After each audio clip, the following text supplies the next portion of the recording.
Hey, how's everybody doing today? This video is just quickly going over all of the movies in the Cars franchise, how the critics and audiences responded to each movie, with some of my own opinions sprinkled throughout. As always, thanks for watching and hope you enjoy.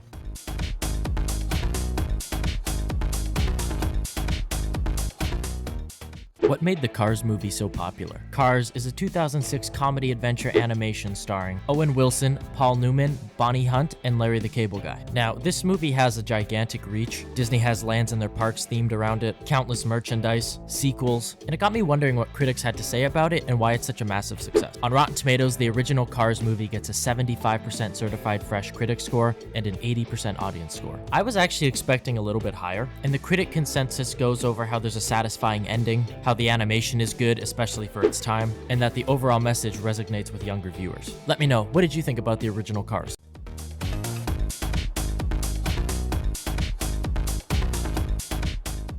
Why do critics hate Cars 2? Cars 2 is a 2011 comedy adventure animation starring Owen Wilson, Larry the Cable Guy, Michael Caine, and Emily Mortimer. I had always heard that Cars 2 is not a strong installment in the franchise, and even then I was surprised to see the score on this one.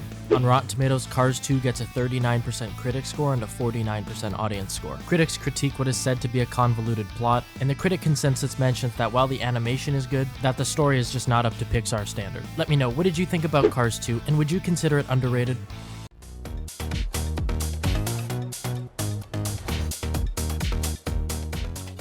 Did Cars 3 redeem the Cars franchise? Cars 3 is a 2017 comedy adventure animation starring Owen Wilson, Larry the Cable Guy, Cristela Alonzo, Armie Hammer, and Chris Cooper. Now, the first Car movie was universally loved by critics and audiences. Then, the Cars sequel ran into some bad reviews, with critics saying that the story just wasn't up to Pixar par. And now we get to the third and maybe final movie in the franchise. So how did this one score with critics? On Rotten Tomatoes, Cars 3 gets a 69% critic score and a 68% audience score. Not bad. I'm sure not as good as Pixar hoped, but the critic consensus goes over how reviewers are pleasantly surprised and how there might be another movie left in the tank for the Cars franchise down the road. As always, let me know what you thought about this movie and if you would ever go see Cars 4 in the theaters.